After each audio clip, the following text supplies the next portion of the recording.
श्रीमन्महागणाधिपतये नमः। लक्ष्मीनारायणाभ्यां नमः। उमामहेश्वराभ्यां नमः।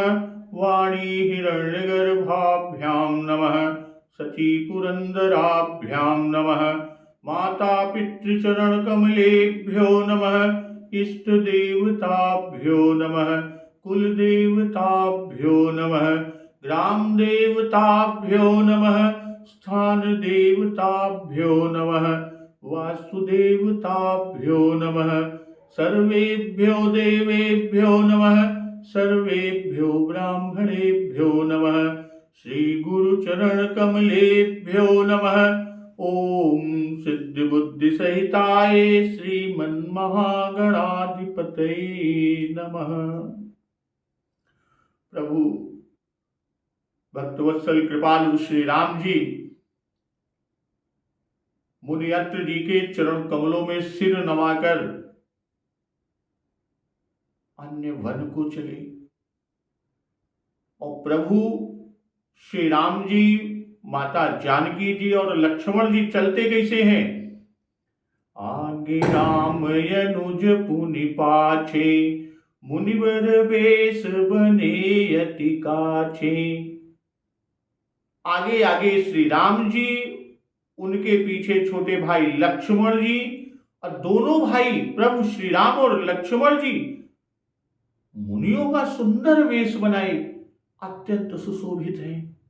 और दोनों भाइयों के बीच उभय बीच श्री सोहै कैसी, ब्रह्म जीव बीच माया जैसी। और दोनों के बीच में श्री जानकी जी कैसी सुशोभित हो रही हैं, जिस तरह ब्रह्म और जीव के बीच माया सुशोभित होती है। और आगे चलते हैं, रास्ते में मिलाय सुर विराध मग जाता, आवत ही रघुबीर निपाता। प्रभु जी मुनियत्र जी के आश्रम से आगे दूसरे वन को चलते हैं। रास्ते में जाते हुए विराध राक्षस मिला और सामने आते ही श्री रघुनाथ जी ने उसे मार डाला। श्री राम जी के हाथ से मरते ही विराट ने तुरंत एक सुंदर दिव्य रूप प्राप्त कर लिया। तुरंत ही रुचिर रूप तेहि पावा, देख दुखी निज धाम पठावा। दुखी देखकर प्रभु ने उसे अपने परम धाम को भेज दिया।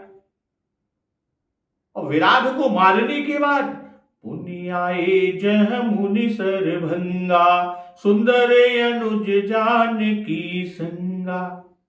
फिर प्रभु श्री राम जी सुंदर छोटे भाई लक्ष्मण जी और श्री सीता जी के साथ वहां आए जहां मुनि सरभंग जी थे। तो देखी राम मुख पंकज, मुनिवर लोचन भृंग, सादर पान करत यति, धन्य जन्म सरभंग। श्री रामचंद्र जी का मुख कमल देखकर मुनिश्रेष्ठ के नेत्र रूपी भौरे अत्यंत आदर पूर्वक उस मकरंद का पान कर रहे हैं। सरभंग जी का जीवन जन्म धन्य है। आज का प्रसंग इसी के आगे।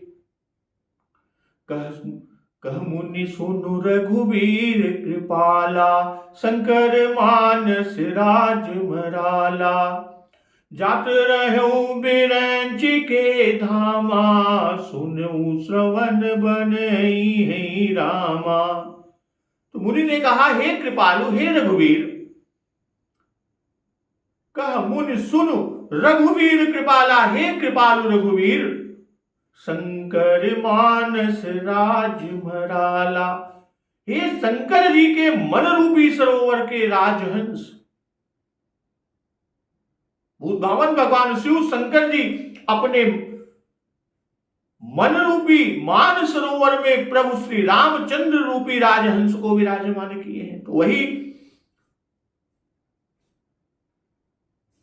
सरभंग ऋषि जी कह रहे हैं, मुनि कह रहे हैं कि हे शंकर के मन रूपी मान सरोवर के राजहंस सुनिए।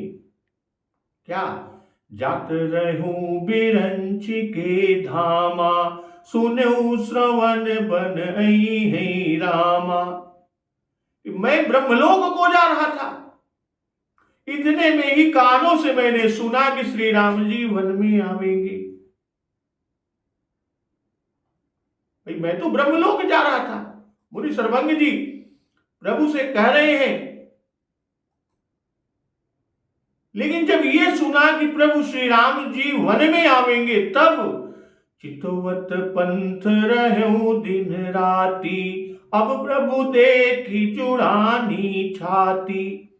तब से मैं दिन रात आपकी राह देख रहा हूं।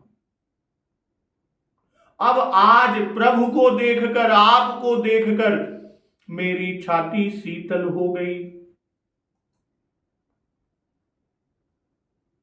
कहा, मुनि सुन रघुवीर कृपाला। रघुवीर अर्थात आप दयावीर हैं, सब पर दया करके दुष्ट दलन के लिए चले। जैसे किशोर काज धरि नर राज तनु चले, दलन खल निशिचरयनी। इसी से कृपाला भी कहा। फिर आप दानवीर हैं, सबको दर्शन का आनंद देने चले हैं, नयनानंद दान के दाता। फिर विद्यावीर और पराक्रम वीर भी है। इसी से जो विराध किसी अस्त्र शस्त्र से नहीं मर सकता था, उसे आपने विलक्षण रीति से मारा। खरदूषण विराध वध पंडित।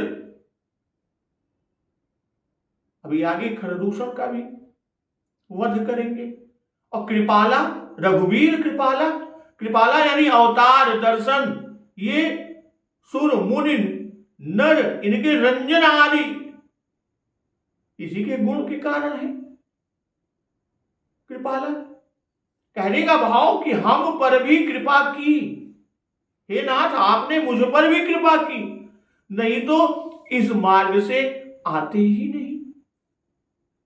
और शंकर मानस राज मराला, शिव जी जो जगत के कल्याण करता है, भूतभावन भगवान शिव जी जो कि जगत के कल्याण करता है, मुनि सर्वंग जी कह रहे हैं कि वे भी आपका ध्यान करते हैं। आप जनमन चोरा हो, मन चुरा लिया गया, इसलिए उसका नाम नहीं दिया। भाई राजहंस मान सरोवर ही में रहते हैं। इससे श्री राम जी की प्राप्ति दुर्लभ दिखाकर यह बताया कि हम पर बड़ी कृपा की, ऐसे दुर्लभ होकर भी हमको सुलभ हो गए और स्वयं आकर दर्शन दिए। जो शंकर जी के मन में निवास करते हैं, जिनका भूतभावन शिव शंकर जी ध्यान करते हैं, उनको मैं नेत्रों से प्रत्यक्ष देखा।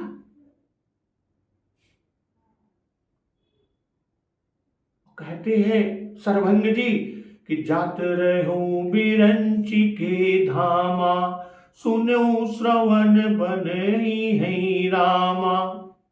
भाई प्रभु का दर्शन ब्रह्मलोक की प्राप्ति से अधिक है। ब्रह्मलोक की प्राप्ति हुई, उससे छाती शीतल नहीं हुई। इससे ये उपदेश दे रहे हैं कि जीव का संताप श्री राम दर्शन व राम प्राप्ति से ही मिटता है, अन्यथा नहीं मिटता। देखे बिनु रघुनाथ पद जिए कह चरण न चाही। इससे यह भी बताए कि मुनि की मृत्यु इच्छा के अधीन थी, जैसे काकभूषुंड जी की काम रूप इच्छा मरण। सर्वंग जी को ब्रह्मलोक के जाने की, सर्वंग जी की ब्रह्मलोक के जाने की कथा वाल्मीकि रामायण में कुछ इस प्रकार है कि रामचंद्र जी, प्रभु श्री रामचंद्र जी सर्वंग जी के आश्रम में यह अद्भुत चरित्र देखा कि अपने हरे घोड़े जुते हुए विचित्र रथ पर सवार इंद्र आकाश में दीप्तिमान है, आकाश में दीप्तिमान है, देवांगनाओं से सेवित है। गंधर्व आदि देवता और बहुत से सिद्ध महर्षि उसकी स्तुति कर रहे हैं और वह सर्वंग जी से बात कर रहे हैं। श्री राम जी को आते हुए देखकर इंद्र वहां से यह सोच कर चल दिए, इंद्र वश खसक लेन और ये सोच के चल रहे कि प्रभु हमें देख ही न पावे, रावण वध होने पर मैं प्रभु का दर्शन करूंगा। तदंतर श्री रामचंद्र जी सरभंग जी के आश्रम पर आए और स्वागत आदि हो जाने पर मुनि से इंद्र के आगमन का कारण पूछा।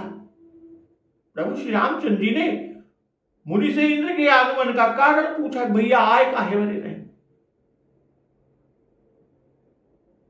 तो मुनि सरभंग जी ने कुछ इस तरह बताया कि मैंने अपनी उग्र तपस्या से ब्रह्मलोक को जीत लिया है और इंद्र हमका ब्रह्मलोक ले जाए के लिए आए, पर अब हमका मालूम हुआ कि नरश्रेष्ठ आप थोड़ी दूर पर हैं, तब हमें निश्चय के है कि आप सरीखे प्रिय अतिथि पुरुष सिंह धर्मिष्ठ महात्मा के दर्शन बिना हम ब्रह्मलोक न जाओ, ब्रह्मलोक नहीं जाऊंगा। अहम ज्ञात्वा नर व्याघ्र वर्तमानम दूरतः ब्रह्मलोकम न गच्छामि त्वाम दृष्ट्वा प्रियातिथिम।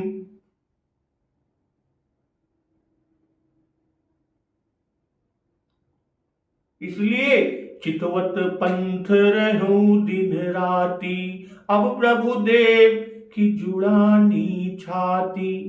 भाई बहुत दिनों से निरंतर प्रभु की राह देख रहे थे। कौन? सरभंग जी। अध्यात्म रामायण में कि बहुत दिन से निरंतर राह देखते रहे, ऐसी से छाती जल रही थी। दर्शन पाए संताप मिटा। मोक्ष को उपदेश है, निरंतर इसी तरह लगन लगाए। राम दर्शन रूपी सुख के आगे ब्रह्मलोक की प्राप्ति तुच्छ है। केवल दर्शन की ही लालसा नहीं थी सरभंग जी को, प्रभु के केवल दर्शन की ही लालसा नहीं थी, किंतु कुछ और भी लालसा थी। वह आगे कहेंगे कि जोग यज्ञ जप तप व्रत कीन्हा, प्रभु कह दे भगति भर लीन्हा। इससे स्पष्ट है जैसे विभीषण जी हनुमान जी से कह रहे हैं कि कबहु नयन मम शीतलताता, हुई है निरख श्याम मृदु गाता। दिन रात ये तो एक मुहावरा है कि रात में भी जागता रहता था कि कतो ऐसा न हो कि प्रभु रात में ही इधर से चला जाए।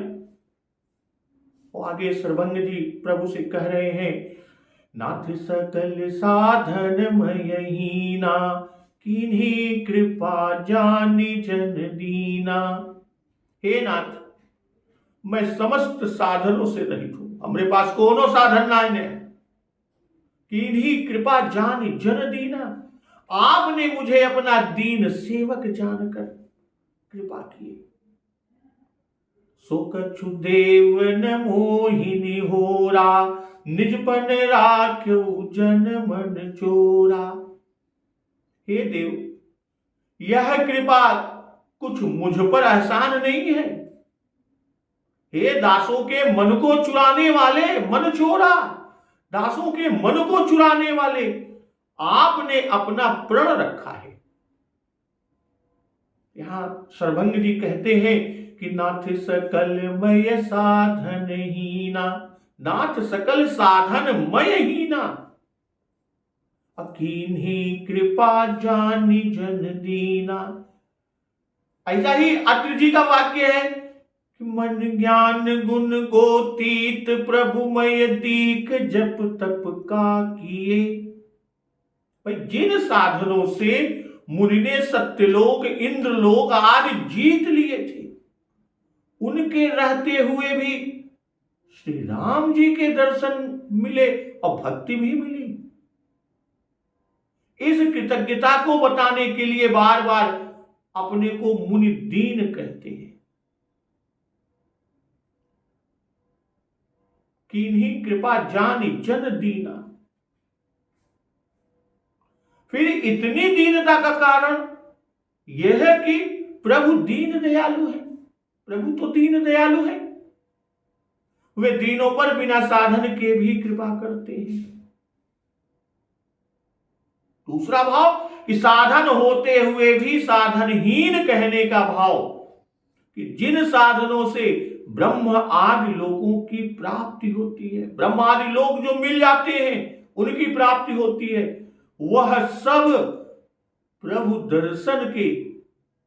के दर्शन के लिए कुछ भी नहीं है, और उन सब साधनों से दर्शन की प्राप्ति कदापि नहीं हो सकती, इसलिए वे न होने के ही समान है। इसीलिए कहते हैं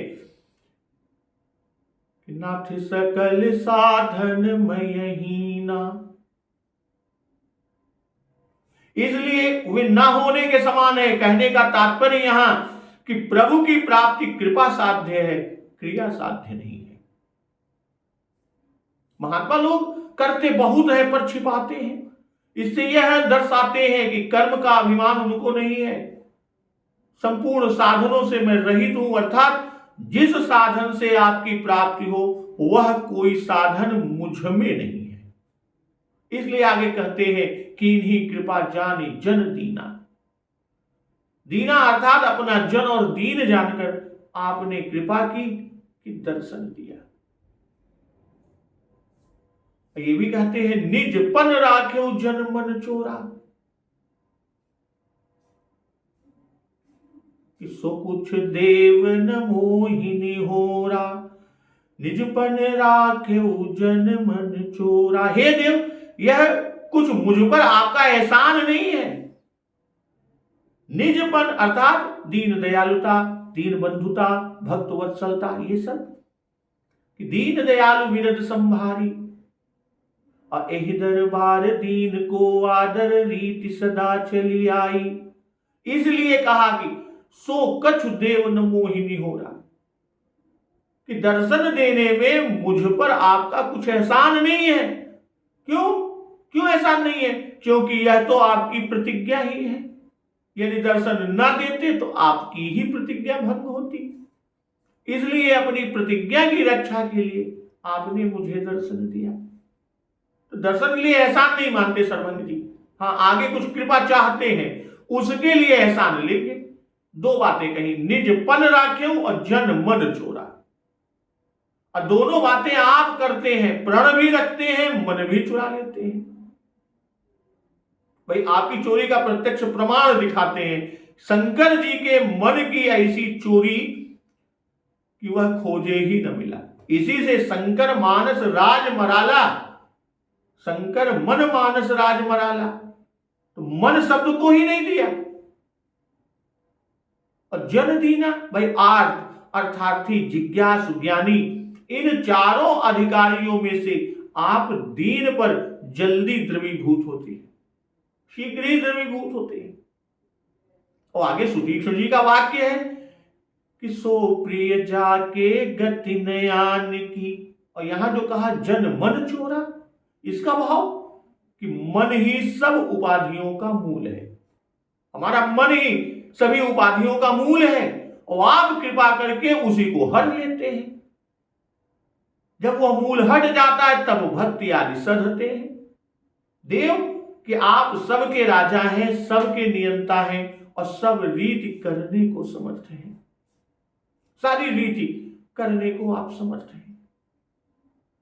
तो तब लगी रहु दीन हित लागी, जब लगी मिलऊ तुम्हें तनु त्यागी। अब तक यानी आप मुझ दीन के हित के लिए यहां ठहरिए। कब तक? जब तक मैं शरीर छोड़कर आपसे न मिलूं। जब लग मिलो तुम्हें तनु त्यागी। जोग यज्ञ जप तप व्रत कीन्हा, प्रभु कह देई भगति बर लीन्हा। योग यज्ञ जप तप व्रत आदि जो भी मुनि ने किए थे, वे सब प्रभु को समर्पण कर, प्रभु को समर्पित कर दिया। अब प्रभु को समर्पण कर भक्ति का वरदान मांग लिया। सब कुछ जितना योग जप तप ज्ञान किया था, सब प्रभु को समर्पित किया और भक्ति का वर मांग लिया। प्रभु कह दे भगति बर लीना, भगत का वर ले लिया, भक्ति का। तो यही विधि सर रचि मुनि सर भंगा, बैठे हृदय छाणी सब संगा। इस प्रकार मुनि सरभंग जी चिता रचकर और हृदय से सब संग छोड़कर उस पर बैठे। सरभंग जी कहते हैं, तब लगी रहो दीन हित लागी, जब लगी मिलो तुम्हें तनु त्यागी। अर्थात जैसे दीन जन जानकर कृपा किया, दर्शन दिया, वैसे ही दीन जन के हितार्थ मुहूर्त भर स्थिर रहिए। यहां पर सरभंग जी ने निहोरा लिया, भाई दर्शन तो प्रतिज्ञा पालन के कारण आपने दिया, और यह मेरी प्रार्थना से कीजिए। वाल्मीकि रामायण में अर्थात थोड़ी देर तक मुझे देख लीजिए, जब तक मैं शरीर त्याग करता हूं, और जैसे सर्प पुराना केचुल छोड़ता है। जब लग मिलो तुम्हें तन त्यागी, भाई साजुज्य मुक्ति व कैवल्य पद को उन्होंने स्वीकार नहीं किया। यह बात बाबा गोस्वामी तुलसीदास जी स्वयं आगे कहते हैं कि राम कृपा वैकुंठ सिधारा, अताते मुनिहर लीन न भयो। तो यहां मिलो का अर्थ कि आपके तद्रूप परिकरों में परिकर होकर मिलूं मैं, और आपकी सामीप्य मुक्ति प्राप्त करूं। कहते हैं कि जोग यज्ञ जप तप व्रत कीन्हा, प्रभु कह देई भगति बर लीन्हा। भगति बर लीन्हा, इससे बता रहे कि समस्त धर्म साधन भक्ति के बराबर न तुले, तब भक्ति का वरदान मांगा। किसने? सरभंग जी ने। किससे? प्रभु श्री रामचंद्र जी से। यदि वे सब भक्ति के बराबर न तुल सकते तो भगति बर लीन्हा न कहकर यह कहते कि सब देकर भक्ति ली। वाल्मीकि रामायण में सरभंग जी के वचन है कि मैंने अपने पुण्य कर्मों से अक्षय ब्रह्मलोक इंद्रलोक को जीत लिया है, और वे सब मैं आपको अर्पण करता हूं, आप उन्हें ग्रहण करें। तो धर्म कर्म जो प्रभु को समर्पित नहीं होते, वही आवागमन के कारण होते हैं। इसी से भगवान ने अर्जुन से कहा कि वे सब अर्पण कर दो। सरभंग जी ने योग आदि सकाम कर्म किए थे, और वे अपने सब कर्मों के अभिमानी थे। नहीं तो प्रभु कह दे, बाबा गोस्वामी जी कैसे कहते? भाई निष्काम कर्म में देना कैसा, और वह तो पहले ही समर्पण हो चुका है। सकाम ही के कारण कहा कि ब्रह्मलोक को जाता था, पर अब प्रभु देख जुड़ानी छाती, विविध कर्मों की वासना से ही अंतःकरण जल रहा था। भगवान के दर्शन से छाती जुड़ानी, अर्थात अंतःकरण स्थिर हुआ, शांति मिली, अन्य सब वासनाएं प्रभु के दर्शन होते ही श्री राम पद प्रीति के प्रवाह में बह गई। कि उर कछु प्रथम वासना रही, प्रभु पद प्रीति सरित सोबही। अब कृपाल निज भगति पावनी, देहु सदा शिव मन भावनी। जैसे विभीषण जी की वासनाएं बह गई, उन्होंने भक्ति मांगी, वैसे ही सरभंग जी ने किया। भक्ति वर लेना, ये सर की तीसरी भूमिका है। और यही विधि अर्थात विचार द्वारा एक एक भूमिका को छोड़कर हृदय को वासना रहित कर दिया। सर रचि, सर का अर्थ चिता, जोग अगिन तन उजारा। भाई मानस में सती जी और सबरी जी के प्रसंगों में भी योगाग्नि से शरीर का भस्म करना कहा है। अब बैठे हृदय छाणी सब संगा, भाई सब यानी आसक्त फल की वासना आदि को छोड़कर चिता पर बैठे, क्योंकि विकारों के रहते हुए भगवान हृदय में वास नहीं करते। जेहि सर काक कंक बक सूकर, क्यों मराल तह आवत। भाई हृदय रूपी निकेत को विकारों से रहित किया सरभंग जी ने। पहले कहा योग यज्ञ आदि सब देकर भक्ति मांगी, अब भक्ति की प्राप्ति से हृदय का मल धुल जाता है। भक्ति तो जल रूप है, उससे मानो हृदय के विकारों को धो डाला। प्रेम भगत जल बिनु रघुराई, अभ्यंतर मल कबहु न जाई। तो हृदय में भक्त जल पहुंचने से हृदय शीतल हुआ। अब प्रभु देख जुड़ानी छाती। तब सीता अनुज समेत प्रभु को मन में वास कराया। कौन? सरभंग जी ने। कि सीता अनुज समेत प्रभु नील जलद तनु श्याम, मम ही बसहु निरंतर सगुन रूप श्री राम। श्री सीता जी और भ्राता लक्ष्मण जी सहित नील मेघ के समान नील जलद तनु श्याम, श्याम शरीर वाले, मम ही बसहु निरंतर सगुन रूप श्री राम। सीता जी और भ्राता लक्ष्मण जी सहित नील मेघ के समान श्याम शरीर वाले सगुण रूप प्रभु श्री राम जी, आप मेरे हृदय में सदा वास कीजिए। अस कही जोग अगिन तनुजारा, राम कृपा वैकुंठ सिधारा। और ऐसा कहकर मुनि सरभंग जी ने योगाग्नि से शरीर को भस्म कर दिया। राम कृपा वैकुंठ सिधारा, और श्री राम जी की कृपा से वैकुंठ को चल दिए। तात मुनि हरि लीन न भयऊ, प्रथम ही भेद भगति भर लयऊ। मुनि इससे भगवान में लीन नहीं हुए कि उन्होंने पहले ही भेद और भक्ति का वर मांग लिया था। सगुण रूप श्री राम, अर्थात निर्गुण रूप से तो आप सदा सबके हृदय में बसते ही हैं। सबके उर अंतर बसो जानहु भाव कुभाव, तो हमारे हृदय में भी बसे हुए हैं। पर अब क्या चाहिए? श्री सीता लक्ष्मण सहित अपने इस सगुण रूप से भी हृदय में वास कीजिए। भाई, निर्गुण रूप के वास से जीव का दुख दूर नहीं होता। अस प्रभु हृदय अछत विकारी, सकल जीव जगदीन दुखारी। इसलिए सगुण रूप से हृदय में बसने की प्रार्थना सरभंग जी ने किया। तो यहां मुनि के मन वचन कर्म तीनों को दिखाया। मम ही बसहु निरंतर सगुण रूप श्री राम, में मन और वस कही से वचन और योगाग्नि प्रकट करना यह कर्म। जलद आकाश में रहता है, यहां हृदय आकाश है। घन के साथ बिजली, यहां राम घनश्याम के साथ सीता लक्ष्मण दामिनी। अब मेघ में बिजली सदा नहीं रहती, और यहां तीनों का निरंतर साथ मांगा। राम कृपा वैकुंठ सिधारा। भाई, मुनि योग यज्ञ आदि बड़ी तपस्या करके ब्रह्मलोक के अधिकारी हुए और उसकी प्राप्ति की। वैकुंठ ब्रह्मलोक से बढ़कर है, सो राम कृपा से मिला। वैकुंठ मिला किससे?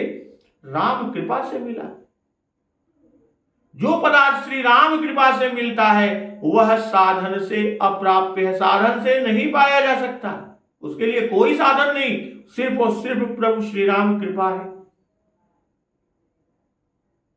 मुनि का जितना भी साधन था वह तो भक्ति के बराबर भी न हुआ। दर्शन हुआ वह भी श्री राम कृपा से, किन्हीं कृपा जानी जन दीना। वैकुंठ मिला सो भी राम कृपा से। कहने का भाव कि तप से ब्रह्मलोक मिलता है, जात रहो विरंच के धामा, और भक्ति से वैकुंठ मिलता है। इसलिए जब भक्ति वर मांगा तब वैकुंठ को जाना कहा। तो ताते मुनि हरि लीन न भयऊ, प्रथम ही भेद भगति भर लयऊ। पहले लीन होने की इच्छा प्रकट की कि जब लग मिलो तुम्हें तनु त्यागी। मिलो से लीन होने की इच्छा मालूम हुई, लीन होने की इच्छा जान पड़ी। परंतु पीछे मुनि ने भेद भक्ति का वर मांग लिया। प्रभु कह दे भगति वर लीना, इसलिए हरि में लीन नहीं हुए। योगाग्नि में जलने से कैवल्य मुक्ति प्राप्त होती है, तब मुनि वैकुंठ को कैसे गए?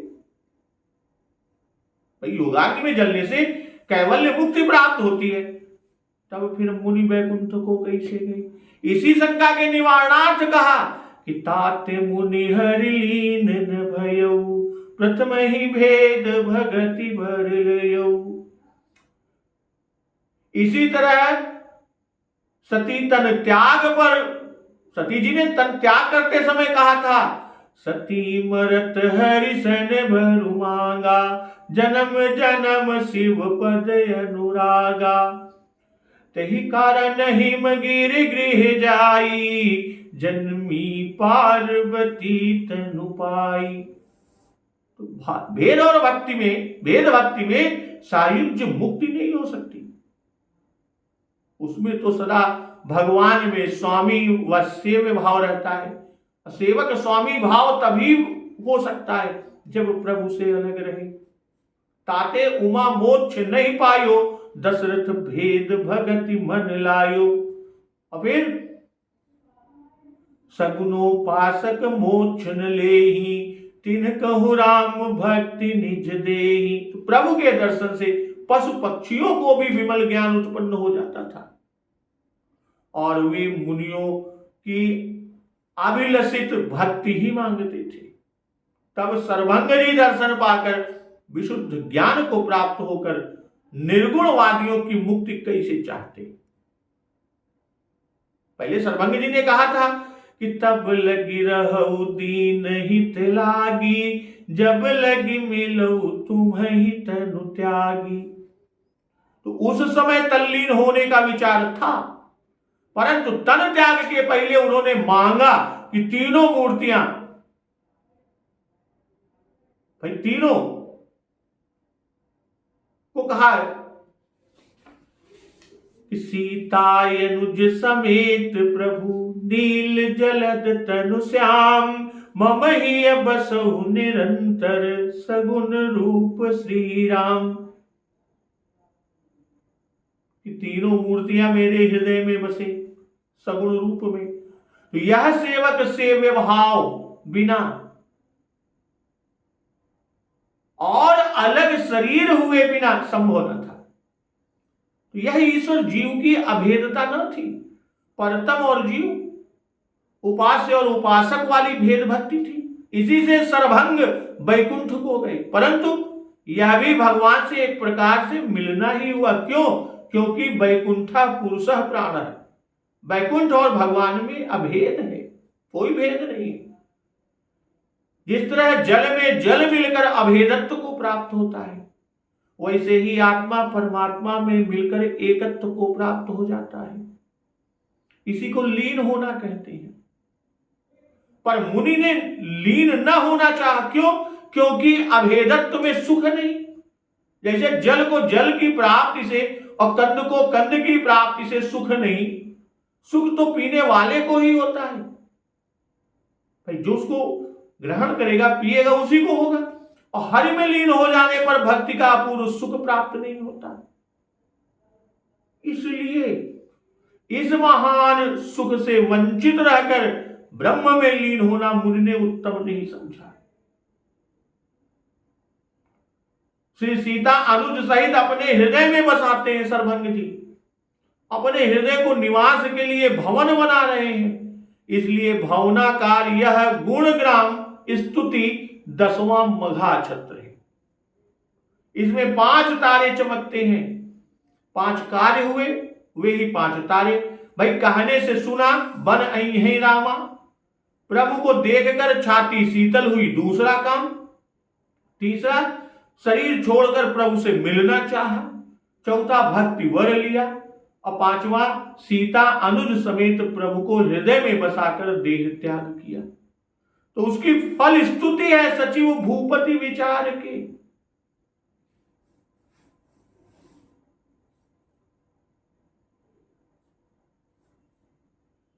सर्वंग कृत स्तुति मघा नक्षत्र है। अब मघा नक्षत्र नक्षत्र मंडल का 10वां है, तो वैसे ही यह स्तुति स्तुत रूप नक्षत्र मंडल में 10वीं है।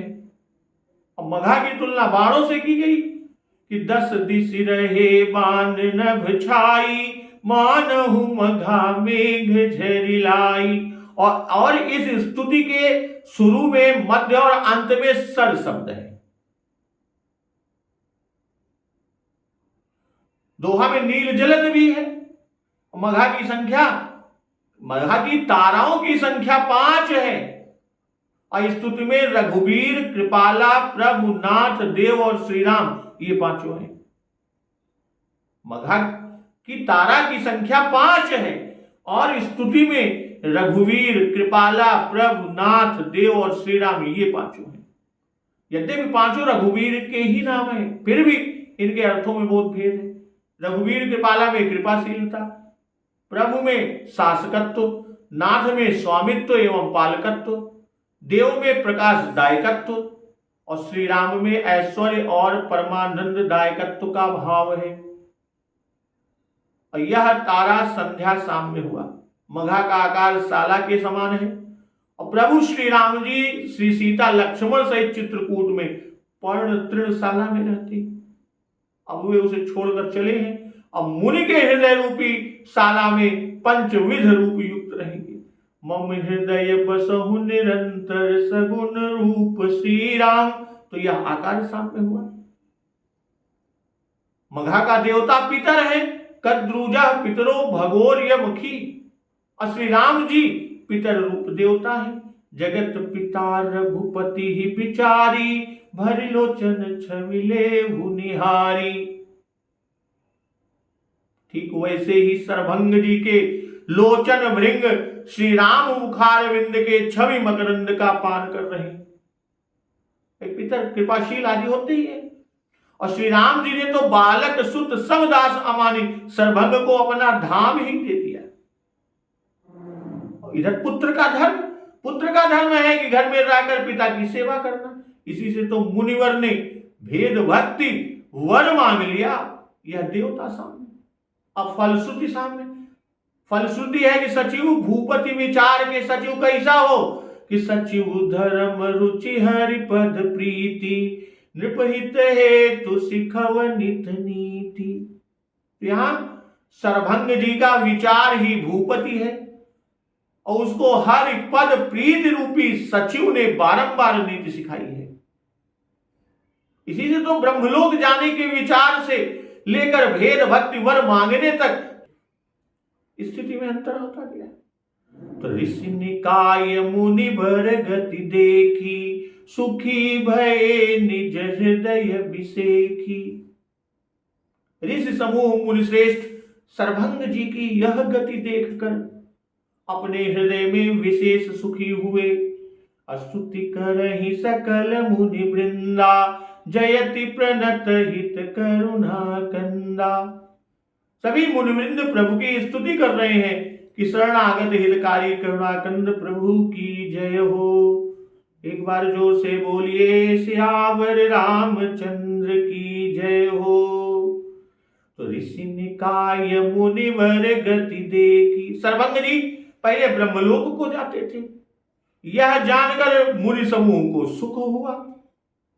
पर रघुनाथ जी के दर्शन पाकर और भक्ति का वरदान लेकर जब उनको वैकुंठ जाते देखा तब पहले से अब अधिक सुख प्राप्त हुआ, क्योंकि ब्रह्मलोक से वैकुंठ विशेष है। फिर विशेष सुखी कहकर यह भी बताया कि मुनि मत्सर रहित होते हैं, दूसरे के सुख को देखकर सुखी होते हैं। फिर यह भी बताया कि सरभंग जी सबको प्रिय थे, इसलिए सबको बड़ा आनंद हुआ। गति देखी कि हरि रूप धारण किए हुए वैकुंठ को जाते हुए देखा। जैसा गृद्धराज जटायु जी के प्रसंग में कि गीध देह तजि है धरि हरि रूपा, भूषण बहुपट पीत अनूपा। तो गति देखी से यह भी दर्शाया कि सरभंग जी के शरीर त्याग के समय ये सब ऋषि उनके आश्रम पर पहुंच गए। वाल्मीकि और अध्यात्म रामायण का मत है सरभंग जी के स्वर्ग चले जाने पर सब ऋषि एकत्र होकर उनके आश्रम पर आए। इसके अनुसार भाव कि ऋषियों ने सरभंग जी को विमान पर वैकुंठ लोक को श्री हरि रूप से जाते देखा। तब सब जय जयकार करते हुए आए। तो स्तुति करहि सकल मुनि वृंदा, जयति प्रणत हित करुणा कंदा। जयति इस प्रकार की स्तुति करने का भाव कि अभी बहुत असुरों से लड़ना है, अभी तो बहुत असुरों से लड़ना है। इसलिए आशीर्वादात्मक वचन कहा कि आपको शत्रुओं पर जय प्राप्त हो, जिससे प्रणत का हित होगा। प्रणत हित हम सब भी आपकी शरण हैं, हमारी भी रक्षा कीजिए। प्रणत हित और करुणा कंदा विशेषण कि आगे मुनियों पर करुणा करके उनके दुख शीघ्र दूर करेंगे। कि करुणामय रघुबीर गोसाई, बेगी पाई है पीर पराई। अभी आगे अष्ट समूह को देखकर करुणा आई और निशाचर नाश की प्रतिज्ञा करने ही वाले हैं।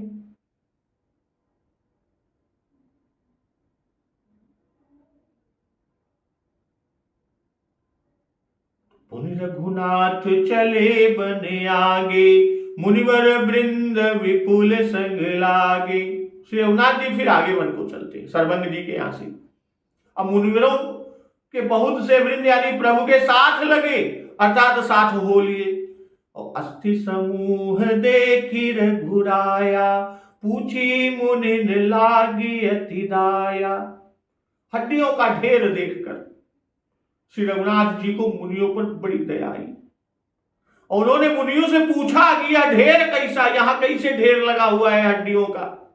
तब मुनियों ने उत्तर दिया कि जानत हूं पूछी अकस स्वामी, सब दर्शी तुम अंतर जामी। हे स्वामी, आप तो सर्वदर्शी हैं, सर्वज्ञ हैं और अंतर्यामी हैं, हृदय की जानने वाले हैं। आप सब कुछ जानते हुए भी कैसे पूछते हैं। श्री राम निशिचर निकर सकल मुनि खाए, सुनि रघुबीर नयन जल छाए। तो ऋषि समूहों ने बताया कि निशाचर समूहों ने इन मुनियों को खा डाला और उन्हीं की हड्डियों का ढेर लग गया। ये सब निशाचरों के खाए हुए मुनि निकल रहे। यह सुनकर श्री रघुवीर श्री रामचंद्र जी के नेत्रों में जल भराया। पुनि रघुनाथ चले बने आगे। भाई अत्रि जी के यहां से चलना कहा, चले बने सुर नर मुनि ईसा। मार्ग में विराध मिला, विराध का वध किया। तब सरभंग जी के आश्रम का जाना, यहां पर कुछ देर ठहरना, तब लगी रहो दीन हित लागी, इसलिए अब फिर चलना। और आगे का वन सुतीक्ष्ण वाला वन है।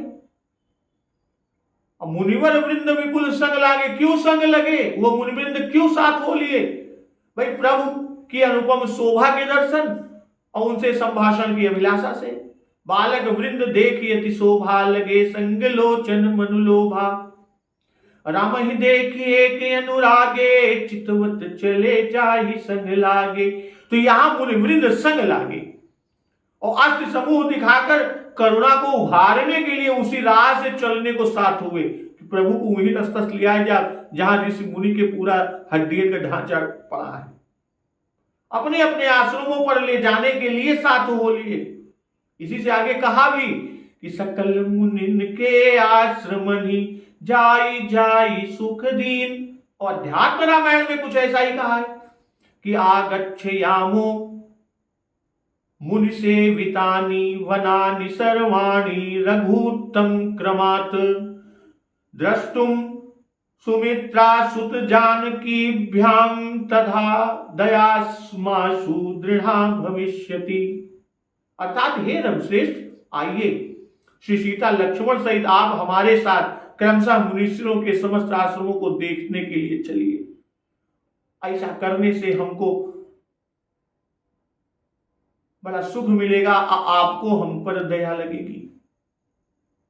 भाई जन स्थान के राक्षसों के मारे जाने पर अगस्त जी ने मुनियों के साथ हो लेने का कारण बताया है कि इन्हीं के वध के लिए इंद्र सरभंग जी के पास गए थे और इसीलिए ऋषि वृंद उपाय करके आपको यहां लाए। श्री राम जी की पूजा करके अगस्त आदि मुनि प्रसन्नता पूर्वक कुछ इस तरह से बोले, महातेजस्वी इंद्र इसीलिए सरभंग जी के पवित्र आश्रम में आए थे और इन्हीं पापी राक्षसों के वध के लिए महर्षि आपको उपाय करके यहां लाए हैं। तो चित्रकूट से लेकर अत्रि आश्रम तक बहुत मुनि थे। सकल मुनि सन विदा कराई, उसके आगे विराध के भय से कोई मुनि रहता ही नहीं था, कोई मुनि नहीं रहे। इसी से सरभंग आश्रम तक कोई मुनि न मिले। और सरभंग जी और अगस्त जी के आश्रम के बीच में तो बहुत से मुनि रहते हैं, क्योंकि इनके भय से राक्षस इधर न आते थे। अस्थि समूह देखी रघुराया, पूछी मुनि लागी अति दाया। अस्थि समूह, क्योंकि समूह अस्थि पूछने का हेतु है। दो चार हड्डियां अगर पड़ी होती देखकर कोई नहीं पूछता, क्योंकि उसमें कोई आश्चर्य की बात नहीं। दूसरा कारण पूछने का कि करुणा दया है। मुनियों की ऐसी दुर्दशा देख तरस आया, उनको कृतार्थ करना चाहते हैं प्रभु। अधम के हाथ से मृत्यु होने से सदगति नहीं होती। तीसरा कारण पूछने का कि इस प्रकार नीति की रक्षा की बिना अपराध के दंड देना अनीति है। जब मुनि अपने मुख से राक्षसों का अपराध कहे तब तो उनको दंड दिया जाए। देखिए, बाली ने अपने वध पर ही प्रश्न रघुनाथ जी से किया, कारण कौन नाथ मुहि मारा, अर्थात मेरा क्या अपराध है। तो नीति प्रतिपालन के विचार से यहां पर रघुराया और अतिदाया। दया तो सब पर रहती है, सब पर मोही बराबर दाया, पर यहां अस्थि समूह देख अतिदाया लगी। जब प्रभु पूछते हैं तब कहते हैं कि जानत हूं पूछिए कस स्वामी, सब दर्शी तुम अंतर जामी। भाई, पापियों के पाप कहने में भी दोष है, पर आप तो स्वामी हैं, आपकी आज्ञा पेल है, टाली नहीं जा सकती। इसलिए निवेदन करते हैं सकल मुनि खाए, अर्थात सबकी अकाल मृत्यु हुई, अपने काल से कोई नहीं मरा, राक्षसों के खाने से मरे। अध्यात्म में लिखा है सब और मनुष्यों की खोपड़ियां देख पड़ती, ददर्श तत्र पतितान्य कानी शिरांसि सह, अस्ति भूतानि सर्वत्र रामो वचनम ब्रवीत। राक्षसों ने कैसे खा लिया, यह बात अध्यात्म रामायण में स्पष्ट किया कि जब मुनि समाधि में मग्न रहने के कारण भागने में असमर्थ होते थे, तभी घात लगाकर घात ताकने वाले राक्षस आकर उनको खा जाते। सबदर्शी, सदा सब आपको निरावरण दिखाई देता है, कुछ छिपा नहीं है, अंतर्यामी हो, सबके हृदय की भी जानते हो। फिर सर्वदर्शी से स्वरूपता और अंतर्यामी से स्वभावता सब जानना बता दिया। सुनि रघुवीर नयन जल छाए, करुणा हुई, करुणा होने पर फिर दुख तुरंत दूर करते हैं। तब प्रभु कहते हैं निश्चरहीन करहु मही, भुज उठाई पन कीन, सकल मुनिन के आश्रमनि, जाई जाई सुख दीन। श्री रघुवीर जी ने भुजा उठाकर प्रतिज्ञा की, मैं पृथ्वी को राक्षसों से रहित करूंगा। और समस्त मुनियों के आश्रमों में जा जाकर प्रभु ने सबको सुख दिया।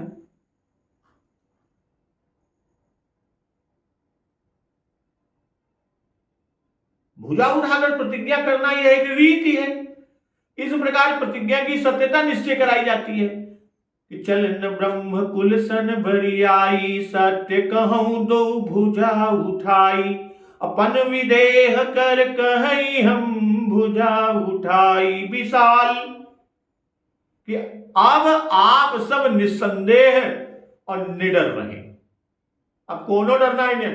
अब पृथ्वी को निशाचरहीन करने को कहा, क्यों? क्योंकि मुनियों ने कहा था निश्चर निकर सकल मुनि खाई, और जाय जाय सुख दीन। ये सब प्रभु की राह देख रहे थे। जिसकी जैसी अधिक अभिलाषा थी वैसा ही अधिक दिन प्रभु उनके यहां ठहरे। सबके यहां ठहरते हुए 10 वर्ष बिता दिए। और फिर जाय जाय 2 बार की वाल्मीकि जी ने जो लिखा, एक एक के यहां फिर गए, और वह भाव भी यहां पर दर्शा दिया। प्रभु श्री रामचंद्र जी ने क्रम से एक एक महर्षि का आश्रम जा जाकर देखा। किसी में 10 मास रहे, कहीं 1 वर्ष रहे, कहीं 4 मास रहे, कहीं 5 मास, कहीं 6, कहीं 7, कहीं 8 मास। इस तरह रीति से प्रसन्नता पूर्वक रमण करते और ऋषियों को सुख देते हुए प्रभु के 10 वर्ष बीत गए। अब प्रभु का सुतीक्ष्ण जी के यहां सुतीक्ष्ण मिलन होगा और इस प्रसंग का श्रवण अमृत रसपान हम लोग अगले दिवस की कथा में करेंगे। तो एक बार जोर से बोलिए, सियावर रामचंद्र की जय, पवन सुत हनुमान की जय।